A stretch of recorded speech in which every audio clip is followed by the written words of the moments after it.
Favorite day of the week. So, bartenders, this is the biggest qualifying round we've had so far out of Houston, Dallas. So 15 of you guys have showed up. Of course, as you know, 6 of you all only will proceed. I think out of here, I think we have maybe 4 of you all who are veterans, and I'm not competent that you guys might make it based on how hungry some of these rookies are. But to kind of give you a layout of how today is going to go, I have reversed the order of people who have onboarded. So Joni, you was the first person to onboard to the competition, so you get a chance to go last. The last person on board, Josh, you will be going first. So, welcome to the trenches, dog. Yo, your first cut, man. I'm sorry, you got to earn this. You got to earn last cut. And then, so when we get back here, as you all have seen, all the bottles are taped. Vodka is going to be blue. Peach schnapps is going to be purple. Bourbon is going to be blue and green. I'm also going to put some Coke in there so you can see that it's brown. I know that helps out a lot. And then we also have orange with its triple sec. This rimmer right here, I'm gonna put sugar in it, but the lemon drops have to have a sugar rim on it. If it doesn't, it's gonna have a time infraction. Also, I know you guys haven't been thinking about it right now, but I am gonna be measuring it for temperature. And it's at 35 degrees. So if it gets hotter than 35 degrees, that's an additional 10 seconds. That's 10 seconds per drink. So you could end up having an extra 40 seconds on all of your drinks if you don't make sure you shake it hard enough. I know it says 10 shakes, that's the minimum. So I mean, if you can shake it for 8 shakes and you get it coated in 35, that's dope. You still get knocked for the 10 shake minimum. If you shake it for 15 times and it's still hotter than 35, you still get the 10-second infraction for it being hot. And so in Houston, pretty much everybody ended up getting hot infractions, including Jose. That's why he ended up going from 150 to 202. And so with the martini, so I won't be testing the old fashioned, but I'll be testing the martini and the shots. So now maybe if you want to, maybe don't think about it, but maybe the order of which you make the drinks could factor into it. If you know you got to make the martini last to maybe make sure that it stays a little bit colder, you could do that. Or you could just not think about all that stuff and just try to finish as fast as possible.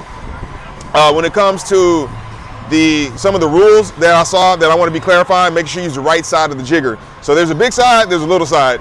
Only use the big side for the primary spirit. So the vodka's the gin, but once you get over to the liqueurs and the juices, make sure you're using the smaller side. Also, make sure you're not stacking ingredients into it. So half an ounce, you drop it, put the next half ounce into it. Now, before you go into the next cocktail, make sure you clean the jigger. We don't want a dirty jigger used in between cocktails. The shots can be free poured.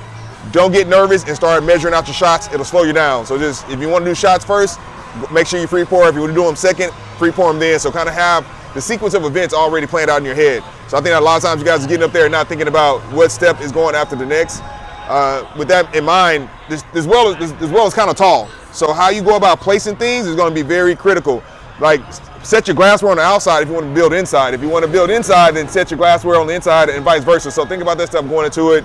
Make sure you're serving stuff so you still have room to make stuff. I think that'll help out a lot. Wash lines on the old fashioned, making sure that ice doesn't crest the glass. That'll be a wash line infraction.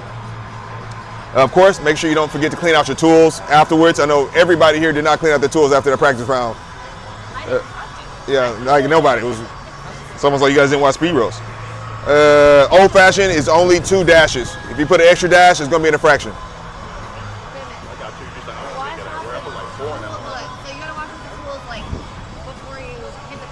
No, afterwards. No, you guys understand, but it's like, ma'am, I'm done with the round. They're just stopping it, and it's just like, it's a full thing over there. But with that said, I want to go ahead and give a big shout out to my boy Zach for helping put this together.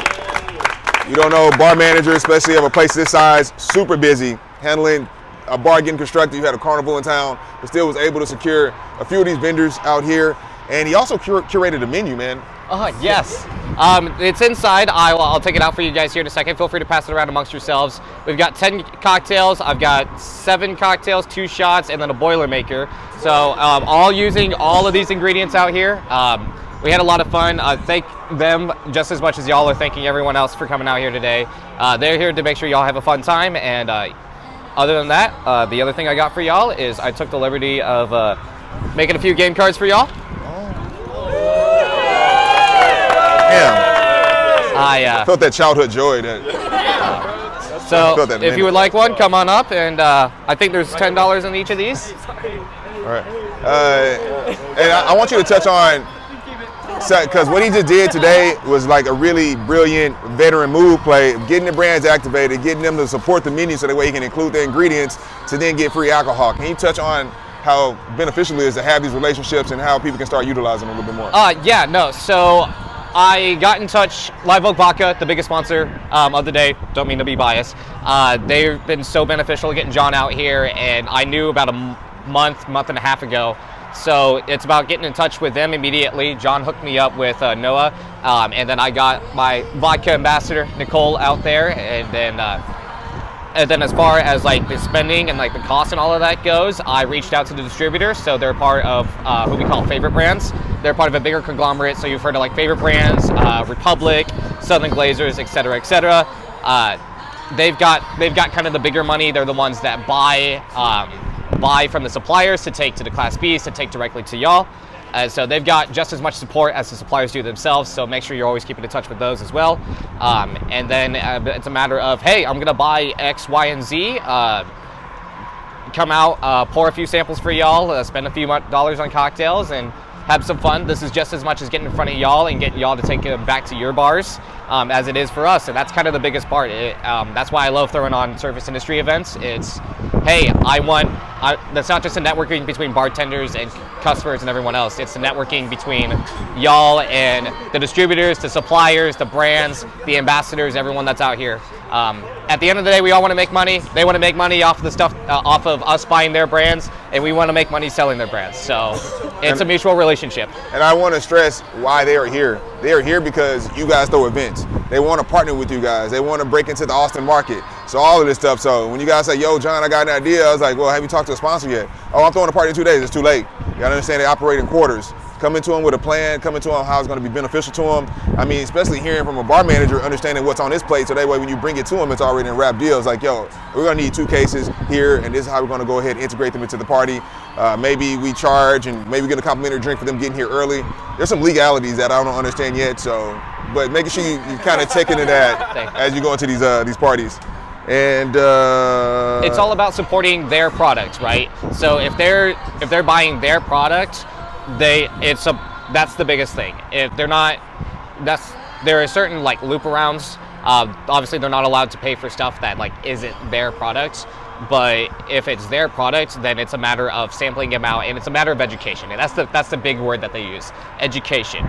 We are here to educate y'all on what you can use for like cocktails. We're here to educate y'all on what y'all can use for like beers and all of the other stuff. So that's why it's just as important that you're learning like the science behind all of those spirits and beers and wines as much as it is like, oh, it's a big brand and they're throwing money at me. That's the biggest key.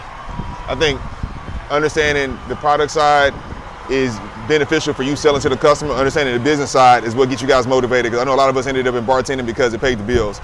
So let's pay the bills bigger by making these relationships. So what I'm asking you guys, make sure you guys go by each one of these tables, shake their hands, get their contact information, sample out their product, give them some good feedback. If you don't like it, let them know. And then without further ado, I want to introduce the big dogs over here, looking like a rich couple. You guys want to come over here? Let's come talk. I hate when I do this. This is Noe, Victoria. I had a chance to meet them in Houston before a Craft Clash cocktail event, and we had a chance to really bond, and they're just really big into supporting the community, the brands they work with. They all give back to the community as well out there in Belleville, Texas, but they have the story on themselves. I will let them get into it. So who's from a small town here? Anybody? What town are you from? Beasley. I'm from Houston too, though. Okay, Beasley? Lubbock, yeah? Coppice Cove. So have you guys ever heard of Live Oak Vodka before? Yeah. Where have you heard it from? Okay, perfect. So Live Oak, does anybody know where Beeville, Texas is at? Yeah, it's north of Corpus Christi. So I know you guys have a big vodka that was born here, and you're probably very proud of it. We're proud of it too because it put Texas on the map for vodka. Do you know how long it took that vodka to get known? How many years? 12. Yep, who said 10? It took them 10 years. So, and they started in a bigger city, but Live Oak started in a small town. And a lot of times small towns are overlooked. But small towns can help build an economy, especially here in Texas. And we know that stuff is going up and cost of living and everything like that.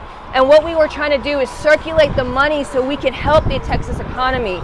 So the owners of Live Oak, they started the distillery in Beeville, which is, what's the population? 13,301. 13,000. Oh, you don't want? No. No, that was another young child.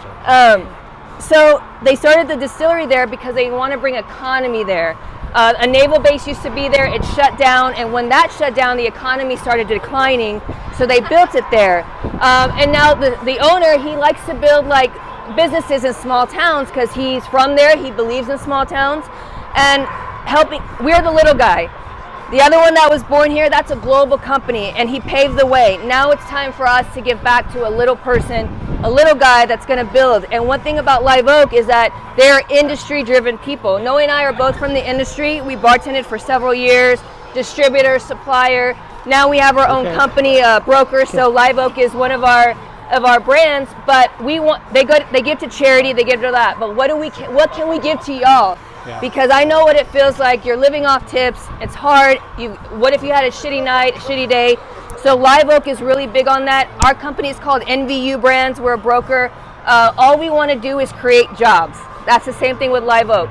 The better that we do, the more jobs we can provide, and the better that we can circulate the economy for Texas. So we're really excited to be here in Austin. I can't wait to see who the 6 finalists are.